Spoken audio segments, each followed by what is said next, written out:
This is another iRaw podcast. And how can we feel connected enough to nature, connected enough to each other, and to someone who lives in another part of the world who might be in a habitat that's highly, highly pressured by development?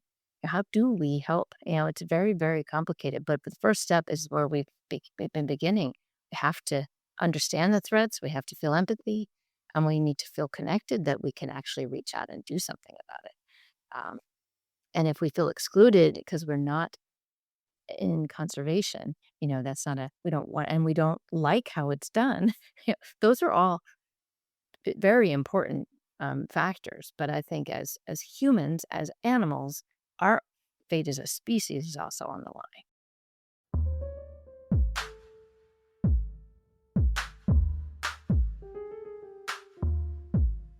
Hello, everyone. Welcome back to the Animal Tone podcast. You might have seen that we've taken a little bit of a break from the airwaves, but I'm happy to say that we're back. And 2026 is going to be full of wonderful content. We have a season coming up in the near future focused on animals and history, and another one focused on wild animals. So it's all coming, it's all happening. But for now, thank you for coming back. Thank you for listening to the Animal Tone podcast. And in today's episode, I'm going to be joined with three people who are all co editors of a wonderful book called Creature Needs. We had this conversation last year in 2025, a little while ago now, and it was a lovely conversation. I still remember the conversation very well, and editing it and going through it was a delight. Creature Needs is a beautiful book that outlines what can be done when you bring science and art together in the same frame. Each chapter starts with a scientific abstract, and then an artist or a poet or a writer responds. In this conversation today, we touch on a whole host of different themes and ideas, a lot of them to do with how we know animals, the role of art and writing, and the ways in which we do that knowing and sharing. And we go in a whole bunch of winding pathways, as happens on the show, and particularly as happens when we've got three guests. It's a wonderfully generative conversation, and I think you're going to enjoy listening to it. Let me tell you a little bit about my guests today. Lucy Spelman is a board certified zoological veterinarian, senior lecturer at the Rhode Island School of Design, and executive director and founder of Creature Conserve. We speak a little bit about Creature Conserve in this episode today, and the book is somewhat testament to the work Creature Conserve does. But do yourselves a favor, go to their websites, check it out. It's inspiring and it's beautiful, and I think it's really well done, and it's worth the visit. In addition to co-editing Creature Needs, Lucy also co-edited The Rhino with Glue on Shoes, and she's the author of the National Geographic Kids Animal Encyclopedia. Susan Tacent is a writer, scholar, and educator from Brooklyn, New York. Her fiction has appeared in Blackbird, Diagram, Michigan Quarterly Review, and Tin House Online, amongst many others. She holds a PhD in comparative literature from Brown University and has taught literature and creative writing at Oberlin College, Roger Williams University, Lit Arts RI, and elsewhere. She's the writer in residence for Creature Conserve and co-editor of the book we speak about today. Christopher Kondrich is also a co-editor of the book, and he is also a poet and a writer. His books include Trade Upon with Copper Canyon Press, as well as Valuing with University George Press. And it's cool because I haven't spoken to many poets, but speaking to Christopher, I was kind of struck at how poetry and philosophy straddle different realms and similar realms at the same time. Christopher currently teaches the MFA program in creative writing at the University of Maryland, as well as Eastern Oregon University's low residency MFA in creative and environmental writing. It was a delight to speak to the three of them. They come with different views, they thought about the book differently, and we all approached this conversation with alternative ideas. I hope you enjoy, and let's get to it.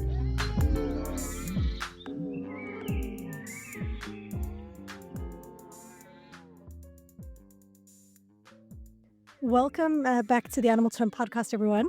I'm delighted to be joined with three guests today. It's always fun when we have multiple guests on the show. Christopher, Lucy, and Susan, welcome to the show. I'm excited to talk to you today about your book, which I enjoyed reading very much. It was unexpected and interesting in so many ways, so I'm looking forward to diving into it. But as always on the show, I like to get to know a little bit about you first before we get to the main event. So, welcome to the show. And perhaps we can get started with learning a little bit about you. Susan, why don't we start with you? Why don't you tell us a little bit about yourself and how you came to be interested in animal studies? Yeah, I was thinking about that. What keeps coming to mind is I probably was 6 or 7 years old, and a stray cat had kittens in our backyard, and we were renting, and the landlord said, "No cats, no kittens. Do not feed these kittens." And I did not listen, and would sneak out at odd times when I knew that the landlord wasn't parking his car, and feed the cat and the kittens, and pet the kittens, and name the cat and the kittens, and sneak on narrow ledges and really try not to get caught. I felt like a spy. And we found homes for the kittens. The mama cat, I don't know what happened to her. She remained an outdoor cat. But I was thinking that's in a way, that's where my memory went when I thought about what brought me to this point where we're having this conversation. And I think a short answer is it's a no-brainer. I love animals and I love plants. I like some people. I love some people. And so it's just kind of where my heart and my interests went.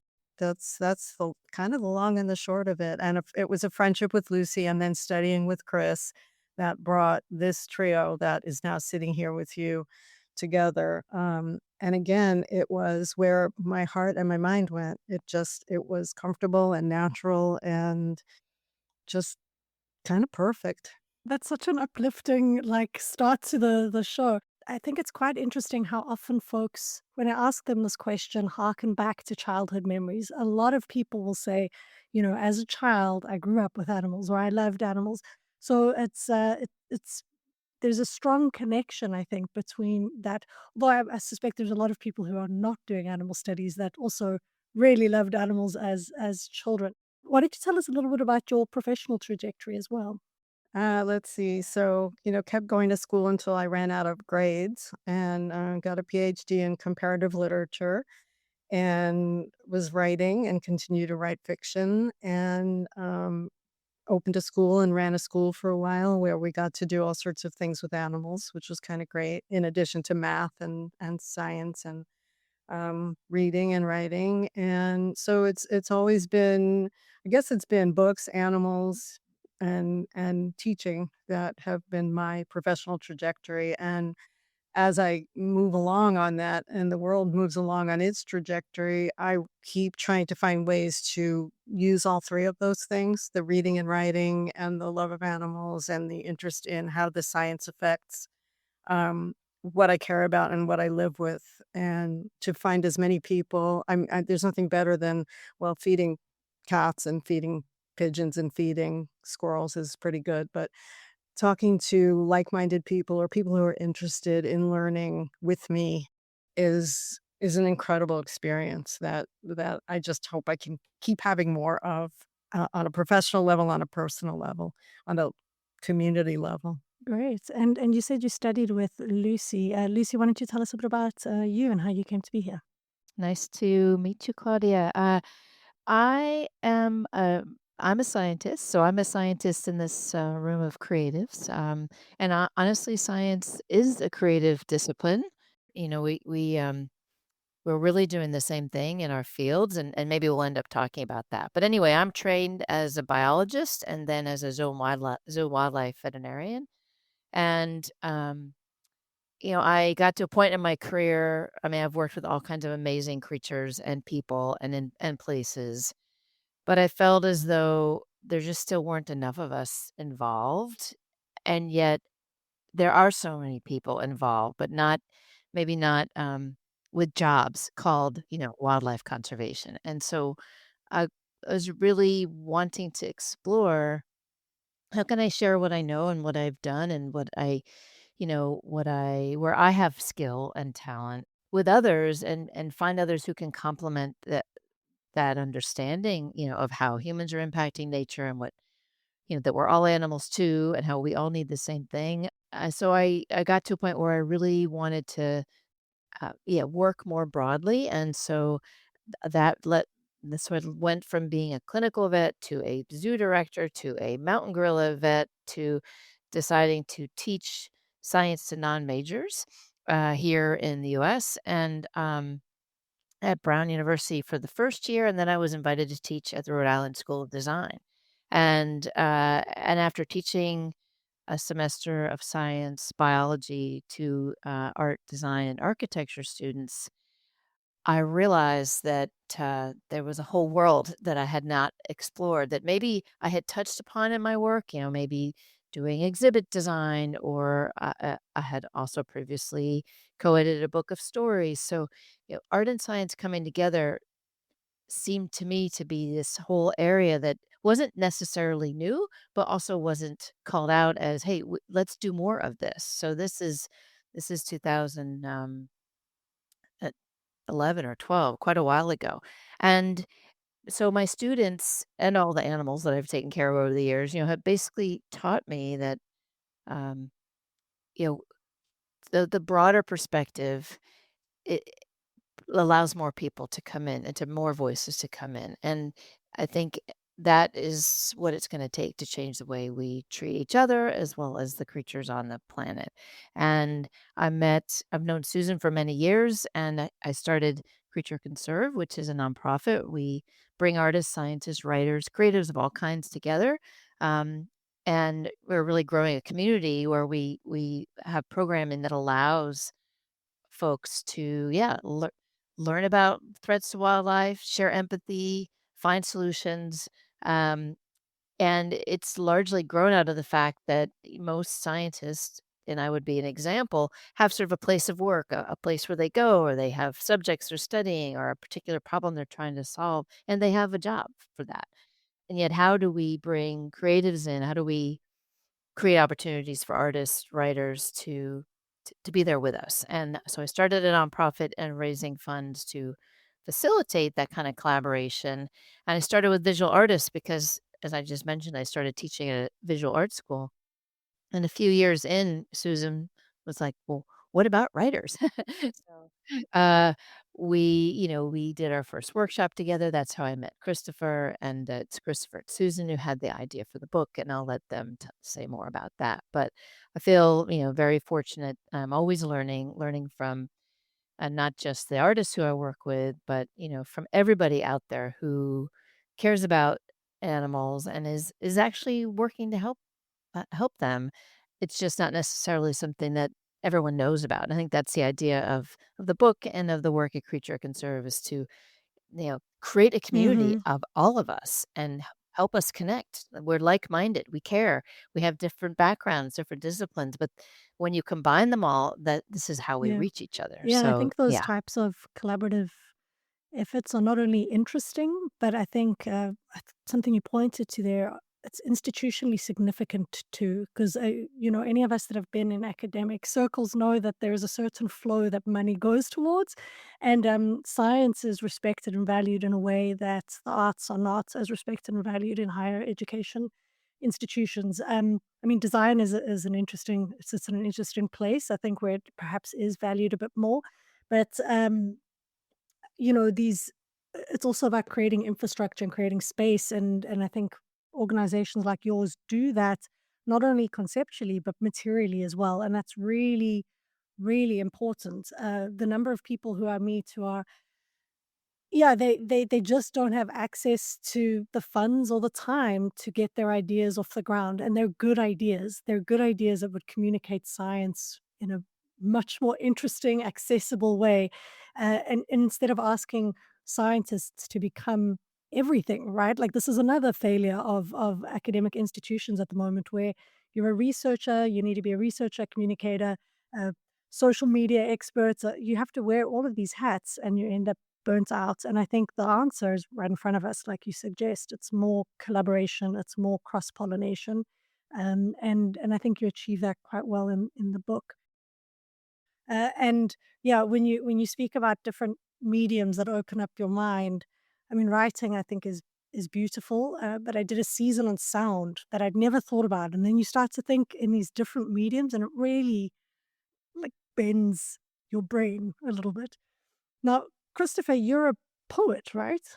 I am, yeah, I am the poet of the group, and yeah, I speaking about sort of collective action and working collectively. I didn't realize that this was something that I needed both professionally and personally until I met Susan and then Lucy through Susan. And working with Creature Conserve and on this project, this book in particular, has been such a joy. Yeah, that it has opened up new ways for me to think about how writing can connect us. And some thinking about connecting scientists and artists and writers were surely not something that I really thought about, many years ago before I met the two of them, because writing, poetry, these are very solitary acts. And yeah, so um, when I met Susan, I remember she took a creative writing class of mine many years ago. In my own work, I was already interested in writing about the social and political drivers of climate change, and the failures to adequately address it here in the U.S. That was a big part of what I was writing about in poems. And, I think on some level, of course, I understood that the ethics of failing to address climate change must include animals. Much like the least wealthy countries, which are bearing the brunt of the biggest impacts of the all the emissions that the wealthiest countries are producing. It's I think it's important to bear in mind that animals, they don't have rights. And so there's an ethical component to it too that's been always been deeply meaningful to me as a writer and community member, but just also as a citizen, and a citizen who, deeply wants to be deeply engaged. And so, yeah, I think that, my work as a poet was very much centered around these environmental issues, the political issues revolving climate change. And meeting Lucy and Susan, absolutely sort of fed on, of course, that inclination and affinity towards animals that I think we all have growing up. I too have childhood stories like Susan does. But I never saw animals as being a part of that, and then I started to, and it became just as deeply important to me as anything else that I would be writing about and working on. And yeah, so I was just so happy and thrilled to become a part of the Creature Conserve community. So grateful to Lucy that she established this community, and so grateful, just not just because the book came out of it, but just as sort of an outlet for what I didn't realize that I needed, which was just sort of an outlet for this desire to work collectively towards the kinds of things that I care deeply about. Right? It's very frustrating to work on your own, and to feel like your creative work is doing any good in the world. We are so disconnected, um, to one another. As writers, we sit, by ourselves at our desks, and we live in this digital world in which it is it's very hard to see the impacts of individual actions, which is why I think collective actions are so um, are so needed. Mm. And I think particularly when you start to do work related to animals, while animals seem important, and again, this depends on the discipline and the space you're working. And this is an area where I think natural scientists and biologists, in fact, tend to be better than social scientists and creatives. They often work in teams when they're considering and looking at animals. They'll do field explorations together in groups. I was fortunate enough to do my PhD in geography, and I was doing social geography, but there were a lot of physical and natural geographers, and they would go to the field together. And there's nothing like spending 6 weeks in the field together to really get to know one another and what understand what a collaborative effort is. Yet I didn't see that, surprisingly, with the social scientists. With the folks in the humanities and the social sciences often tended to be alone, isolated in their offices. And I think we craved this kind of connection as well. Let's talk about the book now. Creature Needs. I really loved the layout of the book. I thought it was obvious that a lot of thought and attention went into thinking not only about the substance, the content that is in the book, but its layout. So it's called Creature Needs, and it's broken up into these kinds of basic sections called, you start up with your introduction where the three of you give it the lay of the land, what you think the contribution is. And then you go through these themes: air, food, water, shelter, room to move, and each other. And each of the chapters is, in essence, an academic or scientific abstract, followed by a creative writing, where a creative has taken some form, something from that abstract, and then run with it in a variety of different ways. So, walk me through the logic of the book. Why this layout? Why this breakdown? What was the thinking here? Claudia, I love your run with it as it's a sort of I think that should be a technical term, for a pedagogical technical term, run with it. So thank you for the kind words. The actual feel of the book is University of Minnesota Press is amazing, editors and whoever they've got behind the scenes putting books together, and our creature conserve artist, Franco Zaka, and the cover art by Lisa Erickson. So it looks the way it does and it feels the way it does because of the press it working with us. But we realized after we conceived the book that it needed to be structured somehow, and how should we start to do that, and how should we what is it going to be called? And after coming up with sort of more academic, longer phrases, we realized, well, I'm always asking Lucy, what are those 6 needs again that all living creatures need, no matter what they are, species, political um, bent, how, who they are. And it was air, food, water, shelter, room to move, and each other. And I could never rattle that off, and I could never remember it.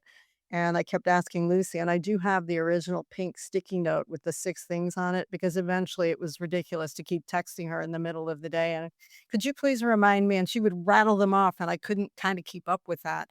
So we have it. It's in our archives now.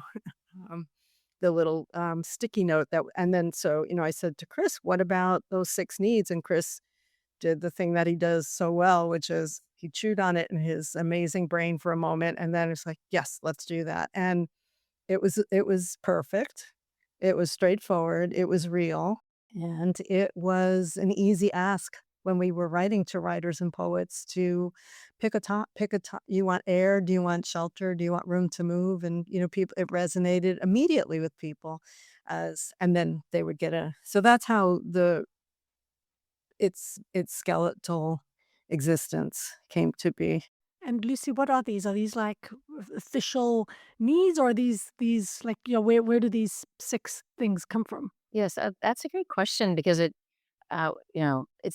nothing's really new, right? So I'm not with those categories. I'm not saying anything new, but I came up with them because what connects us to other creatures, right? It's that we all need the same thing. So it's really a way of thinking about, well, why does the fact that I'm a mammal and your dog, my dog is a mammal. Like what is it that we need that's similar or different? And how do we kind of break that down? And if you're talking about a bird or an insect, where's the common ground there? And so it really came out of that. So we all need to breathe, so we all need clean air. We all need to eat. And the second piece of that is it comes from my work in conservation where the conflict over resources, right? Or the humans are in charge of the resources and we have a lot of conflict with each other about them. And then the animals are also sort of caught up in that. So how do we think about if we want to, let's say, solve these big problems, instead of saying, well, the mountain gorillas need habitat, what if we think about, well, all of the people in Rwanda need a place to live and the gorillas need a place to live. So we think about there's a shared need for shelter, for food, for water. So it's kind of a way of connecting our needs with animal needs and recognizing that we may control access to those needs, but we still need them to be healthy. We still need the same healthy forest that the gorillas need. So that's the origin of it. And, I think in the book, and we had a fabulous editor as well at the press who, we kind of wanted to write a little science-y around what is air, right? But then we wanted to be like, yeah, but what is air? Air is so many things to all of us. And I think that's so the categories are meant to just be a starting point and maybe just to say, these are some ways that we break down the problems that we face in wildlife conservation that also connect those problems to the problems that humans face.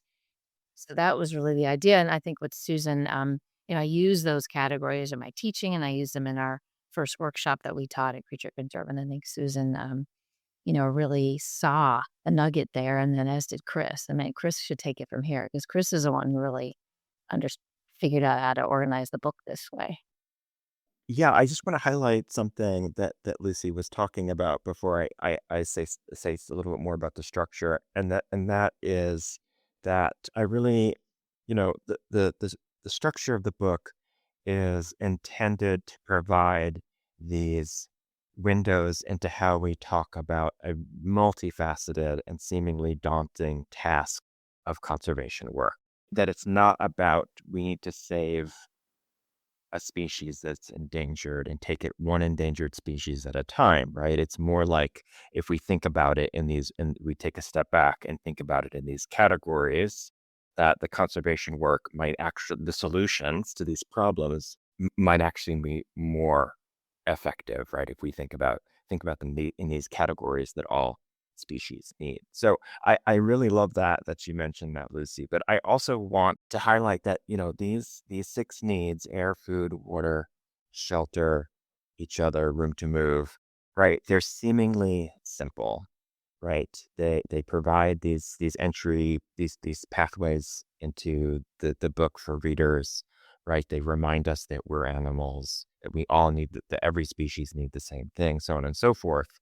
But they're the simplicity of it belies the complexity within each section, right? That it's not just when we think about shelter, that it's not just we need to think about every species having a habitat to live, right? That there are these insidious, seemingly unseen, systemic ways in which shelter, in the myriad different conceptions, is being impacted by anthropocentric dominance.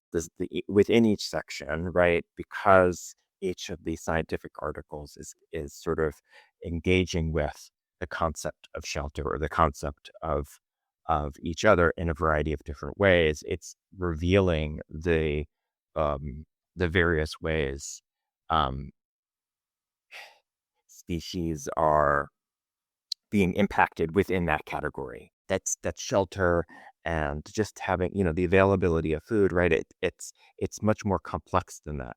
And that we need to keep that in mind in order to have the kind of nuanced understanding of the problems so that we can arrive at um, effective solutions, right? The solutions that meet that nuance, solutions that meet, um, all of the ways that human cruelty is permeating non-human non-human lives.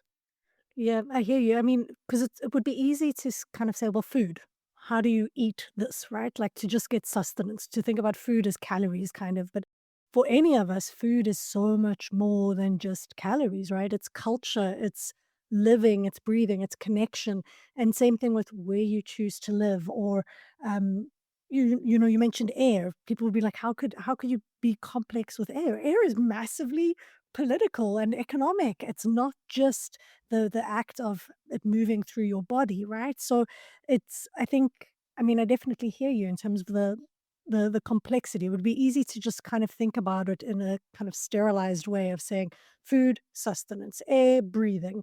But it often misses, I think, the cultural components of that, and very frequently the cultural components that animals have in connection with that, right? The ways in which animals connect even of the same species, to things like food and shelter varies considerably depending on where you are and the different ecological connections that those animals in that location have made. Yeah, and I just want to say that, right, these sections, these categories that we're talking about, right, readers will be surprised by the ways in which, you know, that food or water are being impacted by what humans are doing, right? And that pollution isn't just waste or hazardous waste or something like that. That pollution comes in a variety of different forms, and it doesn't just take up space, right? It impacts the lives of ocean creatures uh, uniquely, right? If we're talking about the kinds of noise pollution, let's say, right? So yeah, I mean, I think that the book is trying to expand and add nuance to our conceptions of pollution, and access to these resources and the ways in which humans have control over and are dominating these resources to the detriment of other species. I wanted to just go back to the when I first introduced the work of Creature Can Serve in the book, and um, the idea of because you guys are just speaking of all the connections and all the different ways, that all of these big categories connect. That is precisely why we need that collaborative, open, many voices, multidisciplinary approach, because no single person, in particular scientists, can have that broad view of what their work means, applies. We need all those perspectives for it to mean something in our culture, right? And so that is the idea of creature needs and our collaboration, the three of us, and the nonprofit work is to say all of these perspectives. We require all of them to begin to understand our impact on each other and on the creatures. But then, in particular, the arts, because they tap into our emotions, because they tap into our subconscious, they can direct more of us, our attention to what's happening and what we can do about it. And I think that's really the key of this work is while that art, this writing, may be informed by the science, and you mentioned the science articles, the excerpt from the actual journal of our article sits there. Some of these works may seem like or may be informed by the science, but others are inspired by it or prompted by it or imagined by it. And it's all of those things I think that we get really excited when we um, when we think about the potentials of doing so much more of this work because it allows everybody in. And it also creates, I think, like Christopher was saying, that kind of conceptual space that's necessary to really understand the nuance, right? And I think in many of the articles, so the excerpts that stand there, and it's a theme that comes up often on the podcast, kind of how to navigate this tension between speaking about large groups, species, what species need, but also taking really seriously how this impacts individuals or small groups in very specific locales. And it's something that's really hard to do. It's hard to do and to take both of these things seriously at the same time. And it's one of my key concerns with conservation. I've mentioned this, I think, a couple of times on the show, and we'll get into that. But before we do, Susan, I saw your hand up. Before we move on. Yeah, just to what you just said, that's why I think of the book as a map. It has a very, for me, it has always had that sort of feeling that it's a map of, if we mapped out all the creatures, we would still have a map, right? That when you could see proximity, you could see distance, you could see shared space. What I was going to say about the six basic needs is that from a point of view of an editorial, from a project point of view, it was fun to say which category would you like. You get to pick one. It's sort of like which chocolate do you want? Here are the six types of candy you get to pick from, and it really resonated with people. It was as for the the poets and the writers, it's like, "Ooh, I get to pick which one do I care about." And so they immediately entered into a process of trying to understand their own what we were, what each writer was bringing to it, because it immediately then becomes reflective and reflexive, right? And so that was just a great. It worked.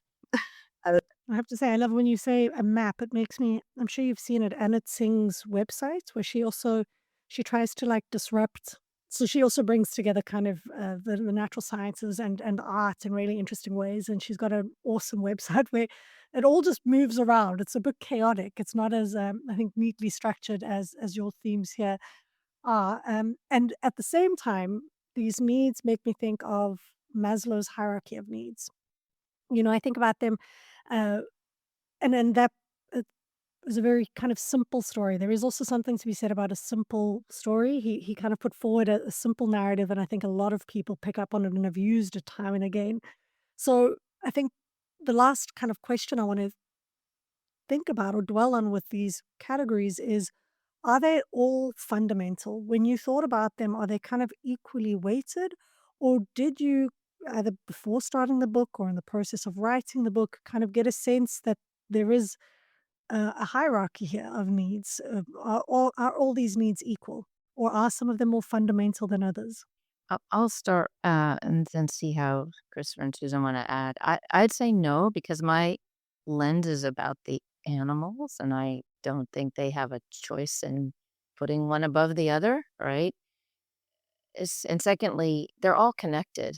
The water isn't healthy if the air over it isn't healthy. So I think we, I think as you get into the book, you realize that many of these pieces could be in another section of the book. So I think they're meant to be, yeah, not exclusive and not ordered really, and not one more than the other. And in a way, that's the book's magic secret, right? Or one of them, one of many, because it's a magic trick. I guess you could be a reader and you could read it in any order. You can read all the science first. You could read one category first. You can read it back to front to back. You can do anything you want with it and it won't hurt the map. It won't change. You can pick your destination from your starting point.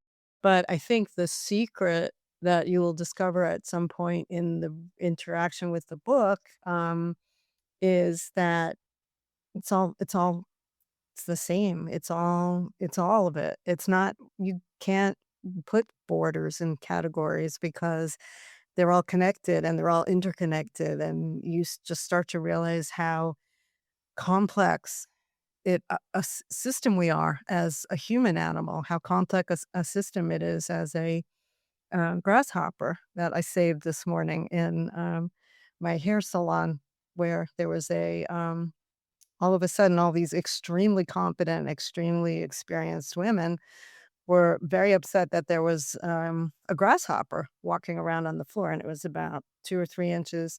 And by the time I left, it was thank goodness you were here to me, because I said, I need a cup and a piece of paper, please. And you know, the grasshopper and I negotiated the cup, got the grasshopper outside into the lawn, and thank goodness I was there, because I don't know what they would have done, but, their panic and their absolute inability to tolerate. And these are women who've gone through marriages and kids and things and businesses, and this grasshopper, all that grasshopper wanted was, I was making jokes, like, I think the grasshopper wanted to be, have purple hair or something, I couldn't, so they laughed and everything. But I said, think for a minute how that grasshopper feels. Like, what do you look like? So I think the book is poised right from its inception, to do that, to make people sort of see all of those needs, and to see, in a way, they're necessary and yet arbitrary, in terms of they could have been in a different order. They could have been um, presented differently. We didn't necessarily have to, we could have done it geographically, right? These are the New England creatures. These are the Southwestern creatures, that never even occurred to us, honestly. But I think the book has that secret code to it. It's the Easter egg that you will find eventually when you realize, like, I need all these things, and so does everybody else. I guess the one critique I had of the book, and it's a book I really enjoyed. Um, Again, the layouts and the creativity, and it's perhaps an unfair critique. I'll say that ahead of time. Because I tend to privilege animals all the time, I did feel as though many of the stories, because they are so well poised to do that imaginative work, to think about what is the experience of the grasshopper. Um, and I did wonder, did you feel in your connections with the artists that they struggled to actually position the animals' perspectives or the animals, because it did seem weighted, in my opinion, that actually the human interactions with the animals was what was privileged. How how do I as a human respond to the loss of the animals, or how do I as a human respond to the presence of the animals in my space, or what is the emotional impact for human society for the loss of these animals? It was done in a beautiful way that does touch onto these emotive elements, and there were some really, I think, brilliant examples that dove into kind of trying to see or reaching for an understanding of how animals might experience these shifts in access to water, air. My favorite, I think, was probably the one with the frogs.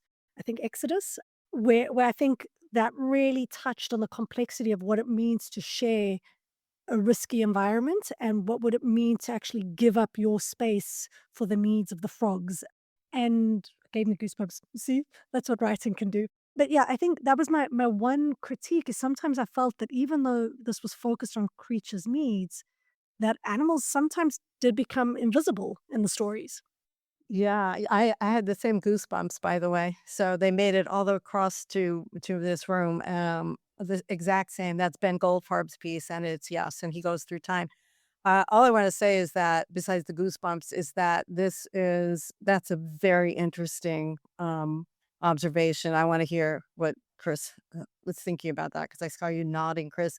What I will say as preface to thinking about that really, really interesting observation is we debated about giving any kind of instruction as we would if we were teaching a workshop with people who hadn't come up with this process and who weren't as far along in their writing careers and their experience with writing. And we decided, let's just give them page limits and word limits and give them the piece and let them go, because, and pretty much everybody said yes when we asked would they write, and some extremely experienced and wonderful writers came back and said, I hope this is okay, this is what I did, as though they were handing out a paper in a college class. And it was remarkable to see that. But so we gave them no instructions.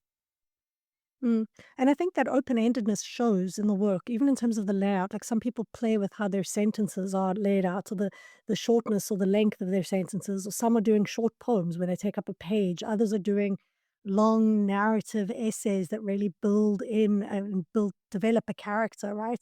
So it was obvious to me that you left things open. And I think that's what creativity is. Creativity is creating possibilities for openings, right? And it was interesting, right? It meant you could read a chapter, and then the next chapter could be something completely different, which was great.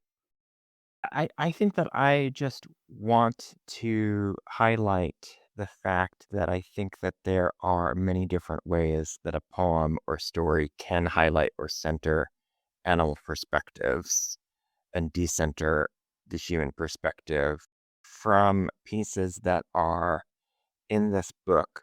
What comes to mind immediately is the way that the poem by Eleni Sikilianos, the way that her poem, through the sonics of the language of the poem, mimic the swishing grasses as um, foxes go through it, as swift foxes go through it. That comes to mind.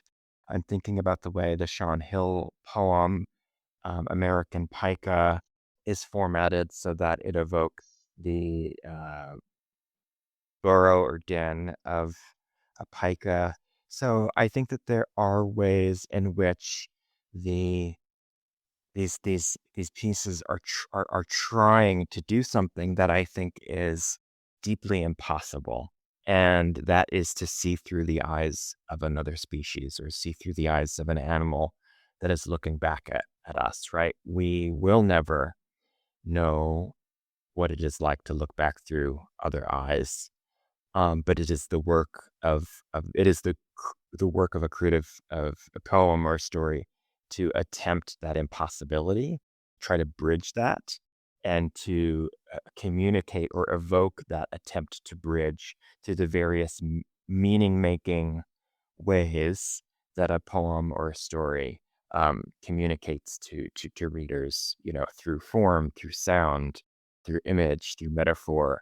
Yeah, so I think I would like to highlight that. I think that it's important to keep that in mind. But at the same time, it is that that impossibility of being able to experience the world as though another species experiences it is an impossibility that I think the imaginative work of a poem or story is uniquely capable of doing. And I think that to a certain extent, there will never be enough decentering of the human or centering of a particular animal species in a collection like this, that it will always feel as though the humans are too much at the center when it should be more about the animals because uh, because underneath all of the work that these pieces are doing is that impossibility, right? And we're confronted with that impossibility of completely decentering and centering the animal as we're confronted with that as readers, I think.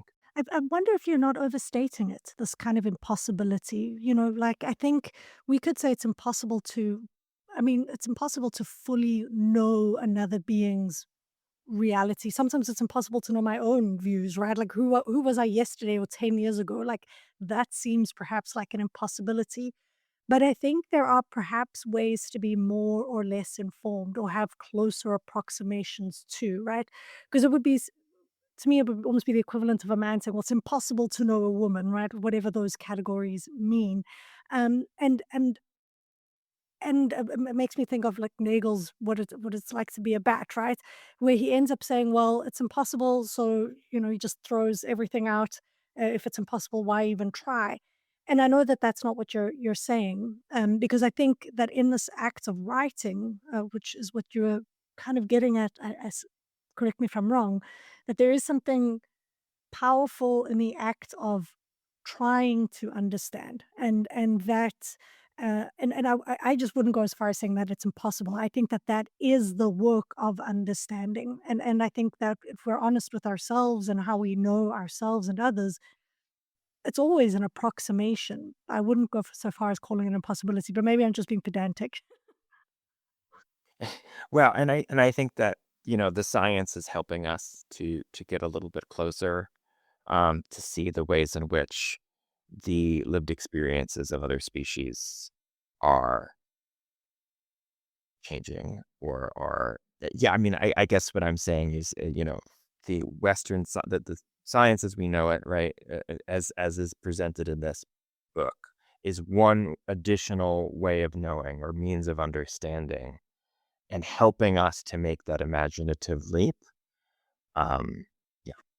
So to going back to the structure of the book on this topic, we there's so much science out there, right? There's so much. And we have animals are going away, rate of extinction is, 1,000, 10,000 times. They're going away because of us. And what we're doing is not working. So studying them from a scientific standpoint and understanding everything about them is not helping them. You know, it is in a one level, but what will make a difference is when just it's part of our culture and our society to think about how are the other animals? How are they doing? And I think that's really the larger question here, not so much what is it like to be a fox, but where are the foxes and does a fox ever come into your brain? I think we're trying to reach more broadly. And as you were just talking about, um, that not being able to know or on the edge of that's impossible to know, that's also piques our curiosity, right? So I think another thing the book is doing is making us curious. Why did that author go that way with that? So I think I understand your beginning question to us, and the critique is totally solid. And maybe it's the title of the book because we are not writing about the creature and its needs. We asked writers to respond to how they would integrate their sense or understanding or inspiration of what a creature needs. And it's different. But that's what I think we don't have enough of in the world because there are many of us who've dedicated and will continue. I think animals all day, but I'm not normal. Like it we are humans and humans dominate. So I think that part of what the book is doing and what the work of Creature Conserve is doing is trying to create, yeah, more understanding, as you guys were just saying. And the second point I wanted to make is that I think we all have a tendency, "Oh, tell me how I can help that creature. Tell me what I should be doing because I don't know what to be doing." And it's very hard because to take action is something is personal. And so a lot of another sort of goal that we have is to just, yeah, call attention, help people engage, have that understanding, find that sense of compassion. And it takes all those understanding, compassion, and then add into that your cultural traditions, your religion, whatever, all the other things, there's your context, your background. And from that will come an action. And that's not something that can be scripted. And if it is scripted, it's, you know, join this effort to save this species. And that's the only way we have saved species. And we've done an amazing amount of work, but we're not going to stop this rapid loss of biodiversity unless many, many more of us are involved. So I think it's trying to open that door and just start that level of connection. And I think our writers in many ways are great examples of people who care deeply about nature and the environment, but maybe they've never thought about a frog until they got that paper. And that's, I think, the fun thing is there's so much there to discover and build on our curiosity, which fundamentally is a positive, even if maybe for that given species we actually don't have a good solution. Yeah, I mean, I've got a sister podcast to the Animal Tone called the Animal Highlights, and I work together with fellows on creating scripts. And my one goal of the script is you have to center the animals, and it's hard. It's really, really hard to not kind of get swept up in just listing biological interesting facts, and to also not get swept up in just speaking about humans' views of these animals. And I think this is why the medium you've chosen here, writing and poetry, really is because there's something in the method, in the action of trying to we have to figure it out. I think, like you say, we've for so long sainted humans that we really haven't developed the tools yet, even cognitive tools, the speech tools with which to do this kind of work. And I think it's hard work. I think writing is underestimated as being kind of easy, and it's hard to be this kind of creative with writing. I love this conversation where your question, where your critique brought us, because it reminds me of when we first talked to Minnesota Press. We didn't know what that first conversation was going to be like, and we were, appropriately nervous about it. And we just sat there and heard them tell us what they understood of the book and the project. And so we learned about the book. And your question, your critique, is helping me learn about the book again and look at it in a different light. So I'm grateful for that. I was also going to say that Talia Field's Jump Scare piece does give the story from the side blotch lizard point of view, and it's devastating. Absolutely devastating, and appropriately so. Every time I read it, I feel like she's punched me in the face, and it hurts. It physically hurts. This was the one with the solar farms, right? Yes, yes, Yes. yes, and Hmm. yes, yes. And the other thing I was going to say in terms of the critique, um, Annie Hartnett's piece, Everything is Wonderful, which is the polar bears. It's a hard topic, right, to write about. It's painful to think about. She did such a beautiful job of creating an older couple where the wife always cuts out the articles that are sad in the newspapers. And of course, eventually there's going to be a polar bear article, and it's connected to their daughter and the daughter's work. And it's a sad story that she protects him from. And so it's almost like a meta moment. Like, this is your experience of reading the book. This book is not going to cut those sections out for you. And I read that book with an assisted living group that I run, and I read that story, and I had two responses to it. The first was Alice, who's 99 years old. And she said, that's what love is. You protect your loved one from the sad stories at all costs if they need protection. And that's pure love. And she thought it was a brilliant story. And Marianne, who's had three husbands and two strokes, said, if that husband doesn't, and I'm quoting her now, grow a pair, she should divorce him. And so they each had, one was do not protect your anybody from the sad stories and the important stories because that's not helping anything. And the other was, yes, protect your loved ones. And I think the book sort of, orbits around those questions as well. Do you really want to read this? Do you want to see this as something you can stand learning about? And I actually wrote to Annie Hartnett and said, I told her those two stories, and she said, they're both right. Yeah, and it speaks to the complex. I mean, I remember it was beautiful because we want to shy away from the horrible stories. We want to protect those around us. And I mean, I think the beautiful thing with some of those stories is they don't give you neat endings. Like it's not trying to give you an answer; it's trying to give you an opening to think about. And so something that we haven't really gotten to just yet is kind of the focus, which was on conservation and conservation in the US. You had a specific geographical focus, and you had a specific kind of conceptual focus on conservation. Why conservation? Why the focus on conservation? The book grew out of the work of Preacher Conserve, and we briefly spoke about that. It's a nonprofit. It's global. It's for anybody, and it's to say, we need to create space to bring art and science together to diversify the voices involved in conservation because what we've been doing isn't working, and we have this rapid loss of species, and the success of humans on this earth depends on all of the biodiversity that we have on this earth. And I think that's a perspective that I bring, and the perspective that I brought. The reason I founded the nonprofit was that we need the arts to, um, as I said earlier, informed, inspired, prompted by that fact that we have this loss of biodiversity. We need the arts to get us to pay attention to the fact that we also have a chance to solve it. So I see um, there's so much we can do from tiny things to big things. And I think when we talked about the book, we felt we were American. We thought the audience would be an American audience. And we should look at species within the United States that were in trouble that maybe people haven't heard about.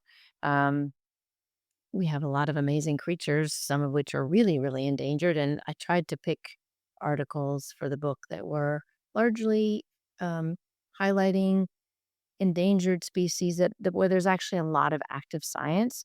I also wanted to pick creatures that from all different groups, animal groupings, and so that really. And then as we also touched upon, there's so much science. I mean, it's all open source. The science we use for the book is open source. So I think and we have a reader's guide. I'm sure we're going to get to talk about that, but we did a reader's guide for the book.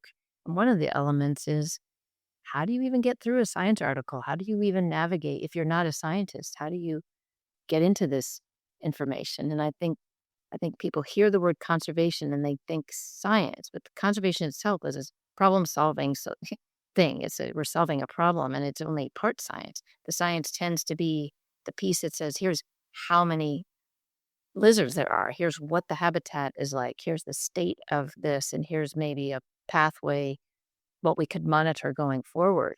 But the actual doing of the conservation is not a science. Yeah, I mentioned earlier that I've had some critiques of conservation. One of my kind of concerns that often comes up with conservation is that in many ways I think the doing of conservation, a lot of conservation also involves a harm, which I think a lot of people going into or hearing about conservation outside of it don't know, is, to save a species or a particular set of genetic markers or whatever it is, often entails killing a lot of animals. And I spoke to Daniel Ramp on the show not too long ago about compassionate conservation, and he said something very similar to you in that, there is a need to kind of find compassion and conservation, to make these connections, that it's not just about a biodiversity marker or a genetic marker. It's about so much more than counting numbers, right? And I think we started touching on that a little bit when we were talking about like culture and how art helps us to see some of those cultural connections. I think where you're also going with this is, what do we even mean by conservation, right? It's a loaded term, but it in the end, it's some if it's an action, and who's doing that action. And if for me, if I have a monarch butterfly out on my milkweed in my yard, I planted the milkweed for the butterfly. That's a conservation action. So I think we also don't call all the all the things we all do on a daily basis. I don't think those get credit. and and yet, uh, yeah, I don't mean to diminish the coordinated efforts and all of the work that does go on, but I think you're it doesn't make sense to save a species if society doesn't value that species, and we can't value things that we don't know. And we are urban. We're increasingly urban, and most of us don't see nature. We don't want to be dirty. And I've worked in many, many rural parts of the world, and the people who are there in these beautiful forests or beautiful rivers with amazing habitat, and they're uh, they're supportive of an effort to maintain this area because it's their homeland. But if they could, they would move to a city. So we want to have lives that are more and more progressive. And I think our challenge is, how is nature thriving with us? What does that look like? And I think it's a both and, right? It's saving the black-footed ferret and all that has entailed, and all that money after all of these years. And it's planting for pollinators. And I think the book is acknowledging, we all have a role to play, and it's not simple.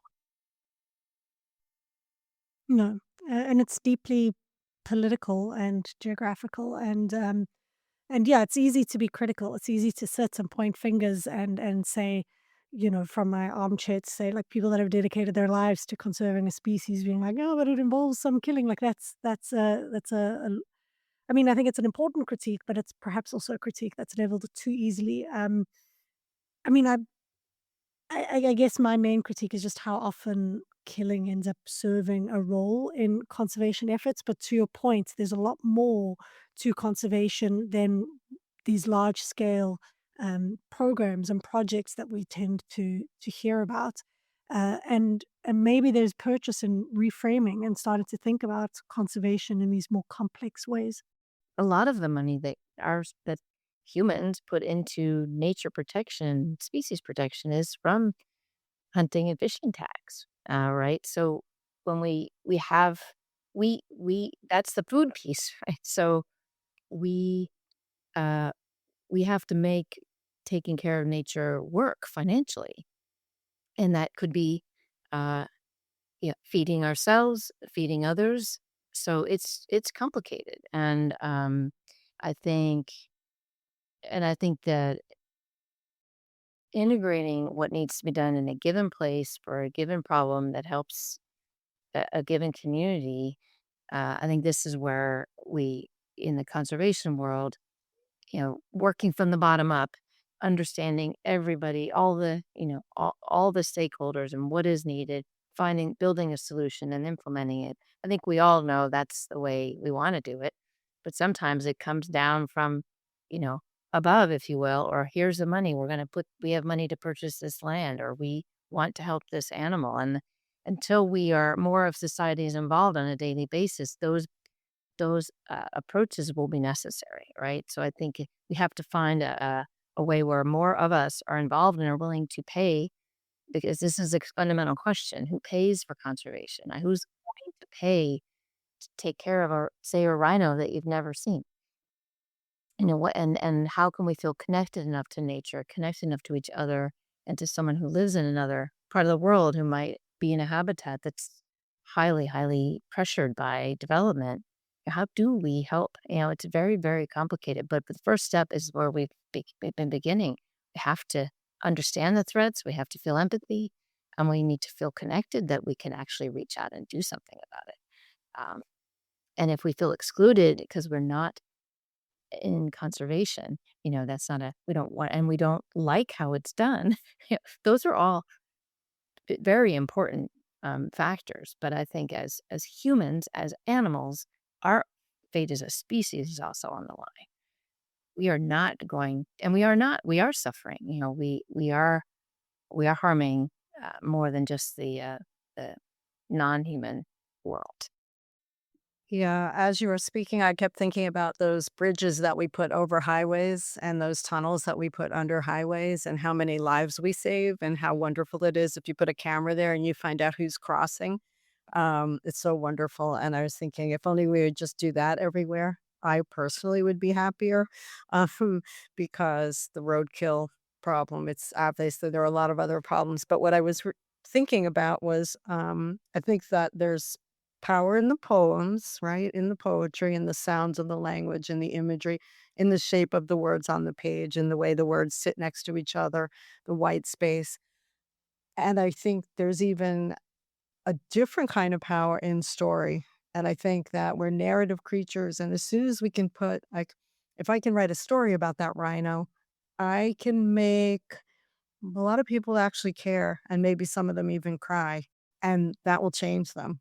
Instead of cutting out the article that's disturbing, you have to read it and you don't know right away. There's a lot of stories like Hester Kaplan's Brackish. We don't know how that dolphin's going to get in there right away. We just know that we're in bed with a woman who's got menopausal symptoms and her husband is the narrator and he's trying to hang in there with her, even though she kind of doesn't need him at that point.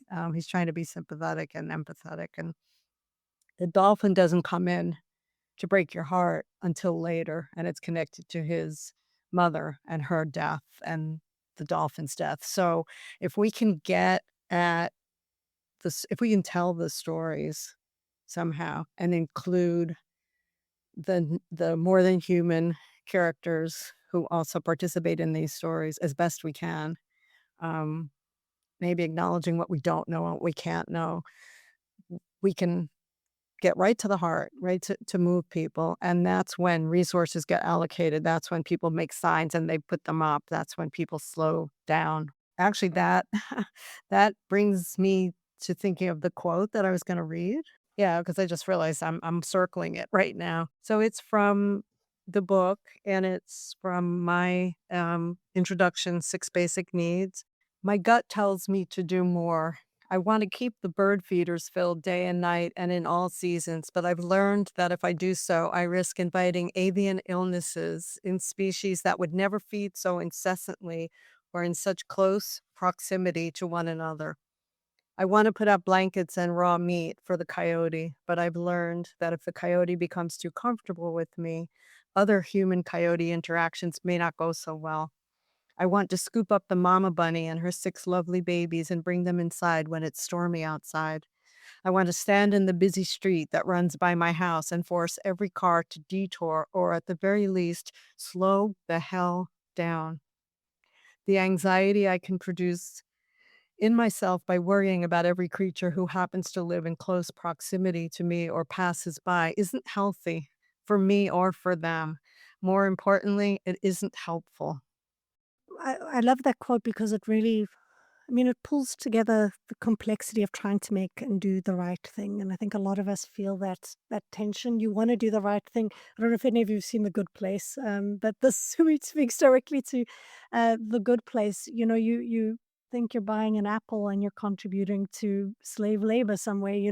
It's the complexity of the problems are really huge, and it can end up leading you feeling defeated, and that kind of defeatism can lead to not wanting to do anything, feeling as though that your contribution doesn't matter. And to come back to what you were saying before that, the stories show the mattering, right? So the stories show the mattering at different levels and different scales. You filling your bathtub with water matters to those frogs. You creating a sign for cars to slow down matters to those ducks. It matters at levels that's we always think in these grand ways that, like, how are we going to change the world or save the species, or and sometimes I think bringing the scale down, because it does matter at those huge existential levels, it does matter. But I think stories really do help to make the how personal this really is. Well, I was gonna maybe just read my quote because it's it's following on what you're just pointing out and what Susan is saying. It's also from my introduction in the book. So, just picking up on this in the book, I'm talking about this moment with a baby gorilla, right?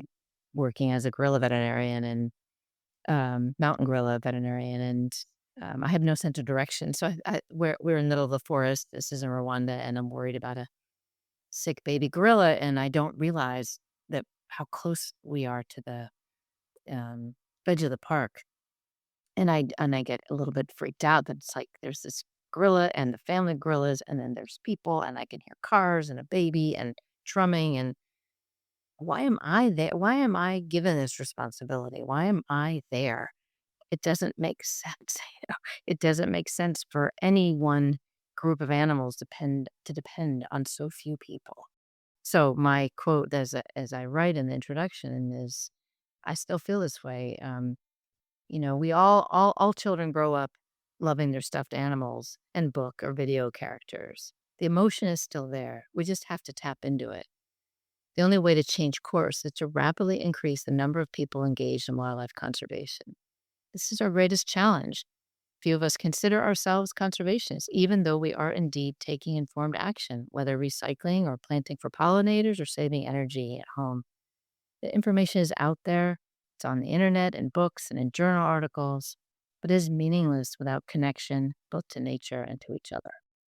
And I think this builds on what you were saying earlier about there's perhaps power in taking on that as an identity marker as well.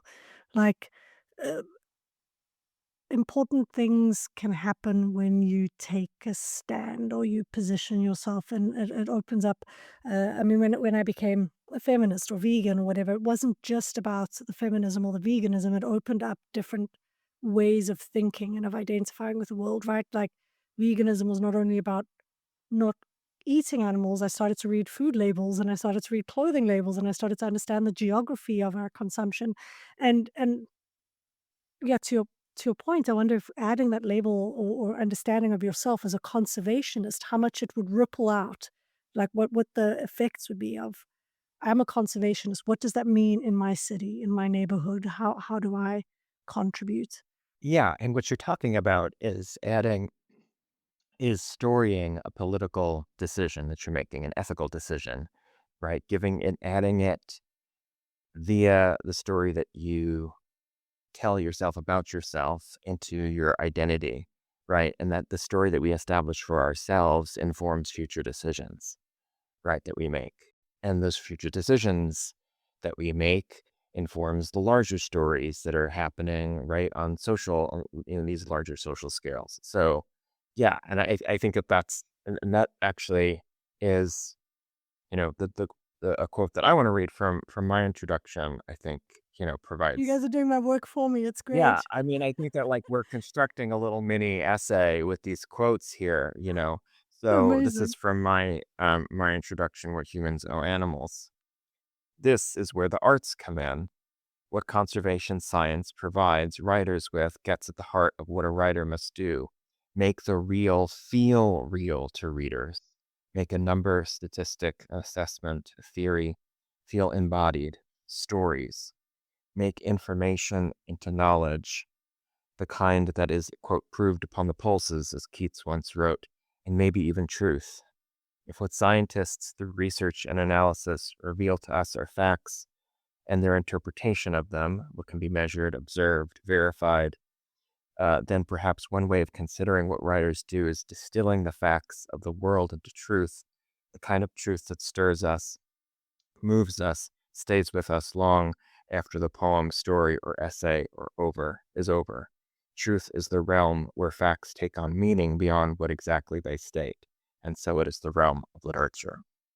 Oh, that's beautiful.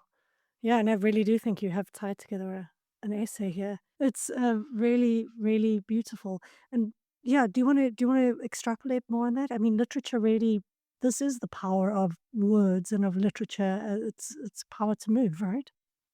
Well, yeah, and I think that like that's ultimately what is at the heart of what this project is all about, right? I think that like when we talk about bringing scientists and artists together, what we're talking about is magnifying their individual impact so that when they are brought together, they actually move us more than if we had encountered them separately, right? Like I feel like, when you encounter factual or truthful things within a story, right, it's much harder to shake it off, right? Because stories and poems put faces and lives to things that we learn about through, the science and that sort of thing.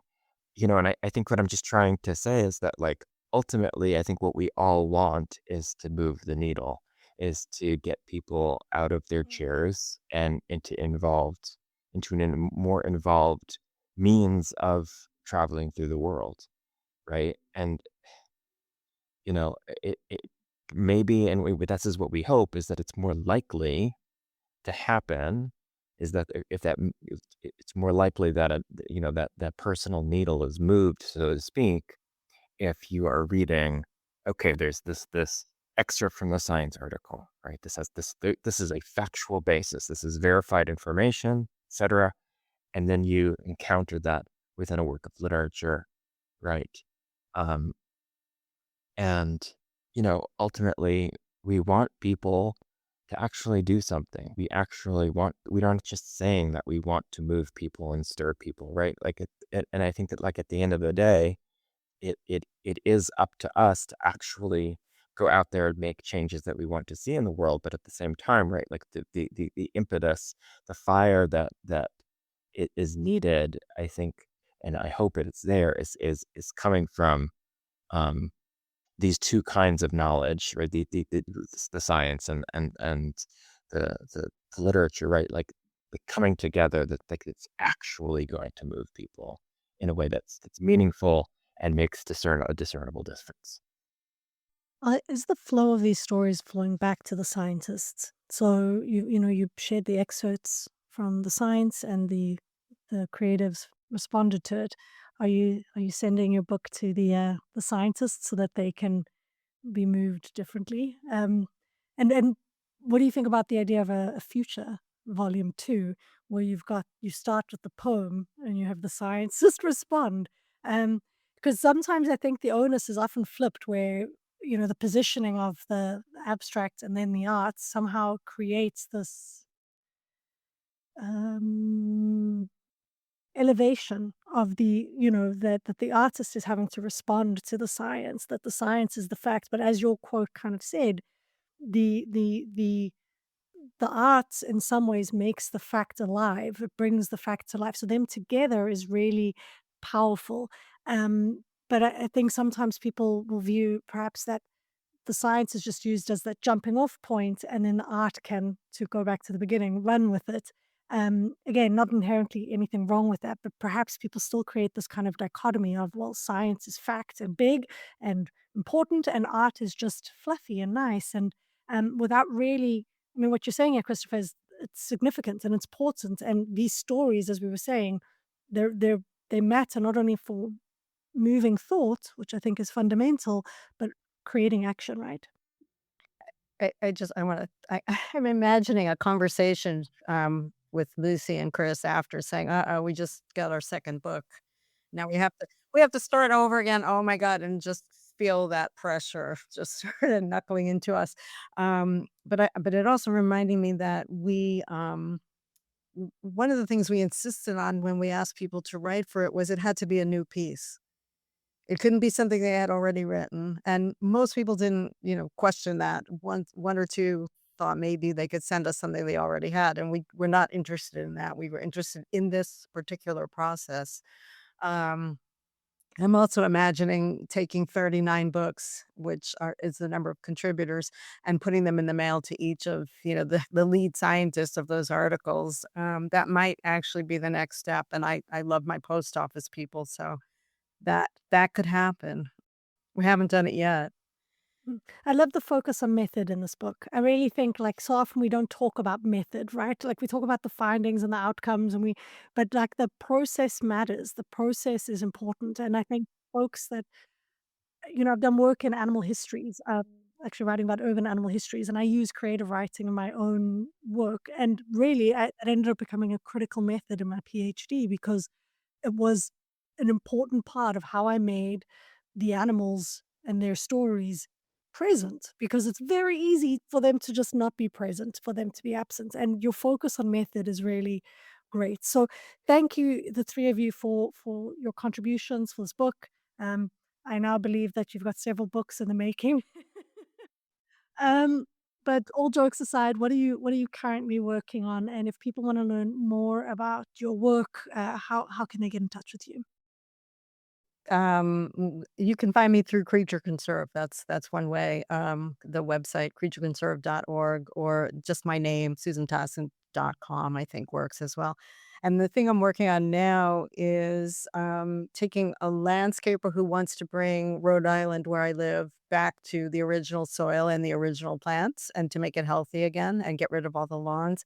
And a couple, Cindy and Ed, who run a small nursery that only sells pollinator plants and native plants to this area, and Lucy, and a visual artist named Carrie King. And I'm trying to put this together so that it will be at a bookstore, and we will have books for sale and plants for sale. And we will use that process of Lucy speaking about pollinators, the three landscapers speaking about what it's like to sell plants for the last 5 years to the local population, and how their clients have changed. They've seen them change as they learn more and more about what's healthy and what's not healthy, and why, and what shouldn't be planted ever, because it's detrimental to the health of so many species, and what it means to have healthy soil, and that it's doable and affordable.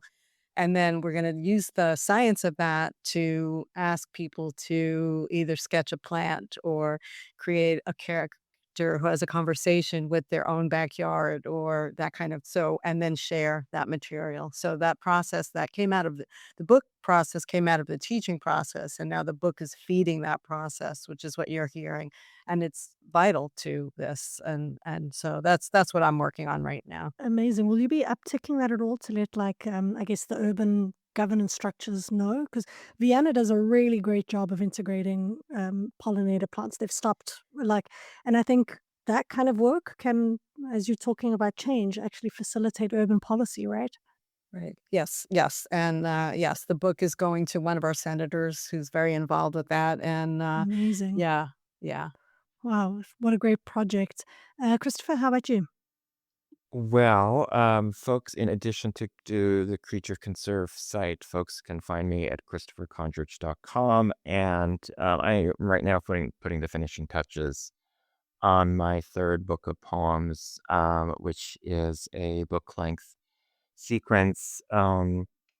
It's about the social and political and spiritual and economic drivers of climate change, the chronic devaluation of the living world. And it also explores questions and notions of individual responsibility amidst corporate misinformation about climate change. And that book is going to be published by Copper Canyon Press next year. Um, yeah, so I'm doing that, and looking forward to Creature Needs 2, which is which we will get started on when this conversation is over. Congratulations on the book, and Thank you. I really I respect poets so much. I think poets and philosophers are like kin with one another. They sit in the same space where when you have a conversation with a poet or philosopher, you're going to go places. It's always interesting, and uh, yeah. So you think methodically and creatively at the same time, Absolutely. which is just it's almost like a mathematical brain. I know people wouldn't think about maths as philosophy, but maths is actually philosophical if you speak. Anyway, I'm going down a tangent. It's almost 9 p.m. here, and I think I'm losing my wits. Congrats on the book, Christopher. And Lucy, how about you? Oh, I'm always working on just Growing Creature Conserve, which I'm so inspired by all of the people who are part of the community and all the people who we hope will join. So, yeah, creatureconserve.org and drlucyspelman.com, or our emails are all on the website. And I think I've just heard from Susan that project's developing, which is exciting. The book Creature Needs will also be taking it to New York City. We have a collaboration with a dance company doing like a 10-day performance on creatures. So we're gonna do a workshop Wow. around the book, and hope to have some authors that are reading. That's in October, so that's exciting. And you were saying earlier about sound and performance. So one of Creature Conserve has 4 main programs, and we're just launching one of them, which is our 6-month mentorship program. It's the most intense of our programs, and we might have between 15 and 20 mentees, and they're paired with a mentor. And what's so great is each year we run it. This is at 7th year. Oh my, should know. Anyway, more variety of creatives, right? So we had a beautiful musician who writes for the cello, and she's a cellist, and it's based on studying monk seals in the Mediterranean. And we had a actor who created a whole worked with another actor, and they did a whole clown performance around elephants. So, like, mentorship in our Creature Conserve is really kind of a place to safe space to try something out, get some feedback, and develop a project. And so that program is just we launched it with a workshop where our mentorship director and we have 3 fellows. They will select the mentees. So I'm excited about that, and I could go on and on. Yeah. Well, congratulations on creating such important infrastructure. I mean, Susan and Christopher's testimonies. I mix up words. No, their testimonies speak, I think, to the power of the space and the place you've created. Community matters. So just as much as the stories we were talking about matter. So thank you so much for the work you do and for joining me on the show today. I really enjoyed talking to you 3. Thank you. Thank you. Thank you. Very fun. Thank you. Thank you so much to Lucy, Susan, and Christopher for joining me on the show today and for giving so generously of your time and ideas and for being open to critique and suggestions. It's really wonderful to have such engaging conversations. I really appreciate it. Thank you also to Back of the House at the Animal Turn. Thank you to Christian Mentz, Rebecca Shen, Hera de Bont, and Carlos Solzani for all of the work you do for the Animal Turn, including creating artwork, writing blog posts, editing sound. It's amazing. Thank you for giving freely of your time and helping to make the show what it is today. This episode was edited, produced, and hosted by myself. And of course, this is The Animal Turn with me, Claudia Houtenfelder.